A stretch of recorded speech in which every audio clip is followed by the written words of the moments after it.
अस्सलाम वालेकुम स्टूडेंट्स। उम्मीद करता हूँ आप सब खैरियत से होंगे। आज हम जिस टॉपिक पर बात करने जा रहे हैं वो है एडवांटेजेस ऑफ डेटाबेसेस। ठीक है, आज हम इस पे बात करेंगे कि डेटाबेस के एडवांटेजेस कौन कौन से हैं। तो फर्स्ट वन आपके सामने है डाटा शेयरिंग।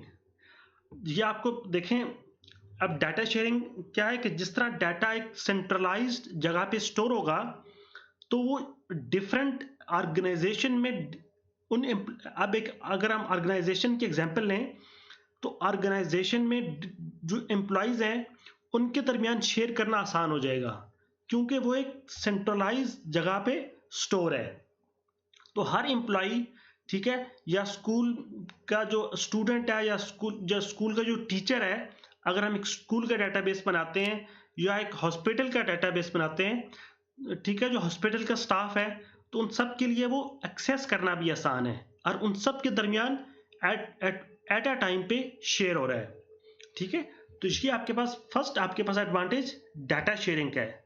ठीक है, और दूसरी बात यह है कि आपके पास डुप्लीकेशन नहीं है। ठीक है, जो सेकंड पॉइंट है कि आपके पास आपने एक दफा स्टोर कर दिया तो आपको दोबारा आपको वो डाटा स्टोर करने की जरूरत नहीं है। ठीक है, अब इसकी एग्जांपल क्या होगी, अब देखें, अब स्टूडेंट्स का आपके पास डाटा है स्कूल में। अब स्कूल में लाइब्रेरी, अब सिर्फ एक जो स्टूडेंट्स हैं, ठीक है, आप उन स्कूल स्टूडेंट्स के डाटा को आप लाइब्रेरी के लिए भी यूज़ कर सकते हैं, एग्जामिनेशन सिस्टम के लिए भी यूज़ कर सकते हैं और रजिस्ट्रेशन के लिए भी यूज़ कर सकते हैं। ठीक है, डाटाबेस आपके पास स्टूडेंट्स का सेम है लेकिन एप्लीकेशंस डिफरेंट है। लाइब्रेरी की एक एप्लीकेशन है, एग्जामिनेशन एक सेकंड एप्लीकेशन है और रजिस्ट्रेशन एक आपके पास थर्ड एप्लीकेशन है। ठीक है, तो आपको डाटा स्टोरेज आपको रिपीट नहीं करना पड़ा। ठीक है, और जब हम बात करते हैं कि जब each application do not know that data is being shared and it takes impression that data is being stored for it. ठीक है, अब लाइब्रेरी के यूज करेंगे तो हर एप्लीकेशन को नहीं पता कि डाटा शेयर हो रहा है दूसरों के साथ भी। ठीक है, वो यही इंप्रेशन लेती है कि डाटा उसी के लिए स्टोर हो रहा है। ठीक है, ठीक है, अब देखें ना, जिस तरह स्टूडेंट का डाटा एट अ टाइम पे लाइब्रेरी के साथ भी शेयर हो रहा है, एग्जामिनेशन के साथ भी और रजिस्ट्रेशन के दरमियान के रजिस्ट्रेशन डिपार्टमेंट के दरमियान भी। ठीक है, तो ये इन तीनों को नहीं पता होगा कि जो स्टूडेंट्स हैं वो एट अ टाइम पे इन तीनों के साथ डाटा शेयर हो रहा है। ठीक है, अब इसका नेक्स्ट जो एडवांटेज है वो ये कि आप लार्ज अमाउंट ऑफ इंफॉर्मेशन को आप स्टोर कर सकते हैं।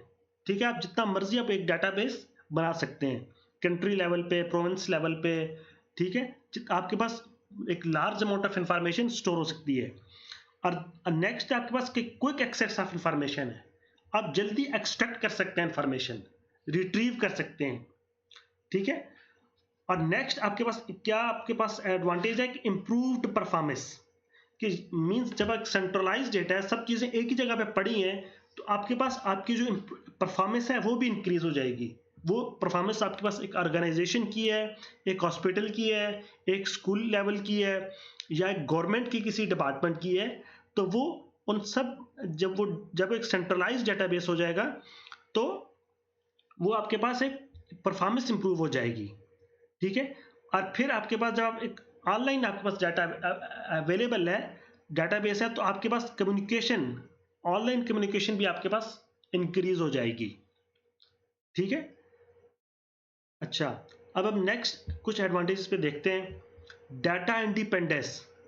ठीक है, अब डाटा इंडिपेंडेंस से क्या मुराद है कि डाटा अलग जगह पे स्टोर है, एप्लीकेशंस जो कि डाटा को यूज कर रही हैं वो डिफरेंट जगह पे हैं। ठीक है, तो ये आपस में अगर आप डाटा को चेंज कर रहे हैं या एप्लीकेशन प्रोग्राम्स को, तो ये एक दूसरे को अफेक्ट नहीं करेंगे। ठीक है, तो डाटा इंडिपेंडेंस से ये मुराद है कि डाटा और एप्लीकेशन प्रोग्राम्स डिफरेंट जगह पे स्टोर है। ठीक है, और डुप्लीकेशन मींस जो हम पहले बात कर चुके हैं कि अगर आपने एक जगह डाटा स्टोर कर दिया है तो आपको दोबारा डाटा स्टोर करने की जरूरत नहीं है। ठीक है, और इस तरह डाटा इंटीग्रिटी। ठीक है, डाटा इंटीग्रिटी का मतलब क्या है कि डाटा वैलिडिटी, ठीक है, कि आपको वैलिड डाटा होना बहुत ज़रूरी है, क्योंकि आपका सारा ऑर्गेनाइजेशन का जो सारा सिस्टम है या सारा बिजनेस है वो उसी डाटा पे डिपेंड कर रहा है। ठीक है, वो उसके एक कंपनी के कस्टमर्स का डाटा है, एक कंपनी के एम्प्लॉयज़ का डाटा है। ठीक है, अगर वो डाटा में कोई फॉल्ट होगा तो वो सारा जो है वो आपके पास सिस्टम जो है ना वो कोलैप्स हो सकता है। तो डाटा वैलिडिटी या डाटा इंटेग्रिटी एक इम्पोर्टेंट फैक्टर है। ठीक है, अब नेक्स्ट इसका एडवांटेज क्या है कि आप एक ही जगह पे आपके पास डाटा स्टोर है, तो आप उसको एंटर कर सकते, मतलब उसकी एंट्री, अपडेट, उसको रीड करना या उसको डिलीट करना, वो आपके पास आसान है। और इसी तरह आपके पास उसकी कॉस्ट भी आपके पास रिड्यूस हो जाती है।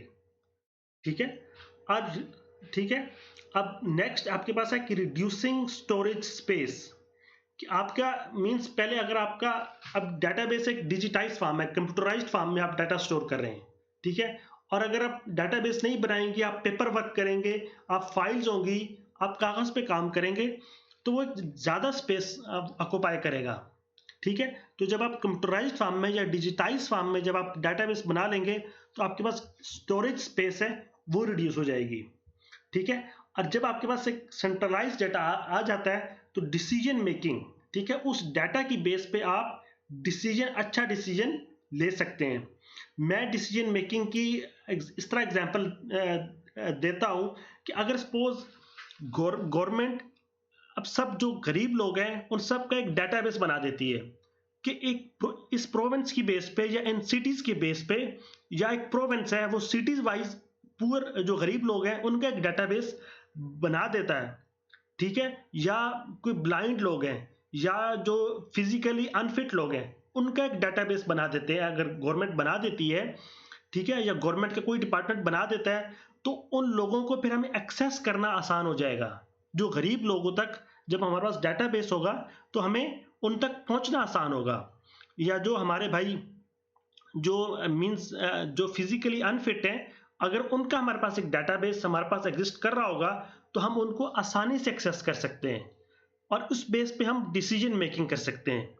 ठीक है, तो ये आपके पास एडवांटेज है कि आप एक अच्छा डिसीजन ले सकते हैं और उस बेस पे आप अपनी स्ट्रेटेजी जो है ना वो आप स्ट्रेटेजी डिजाइन कर सकते हैं। तो स्टूडेंट्स, यहाँ पे वीडियो एंड होती है आज की।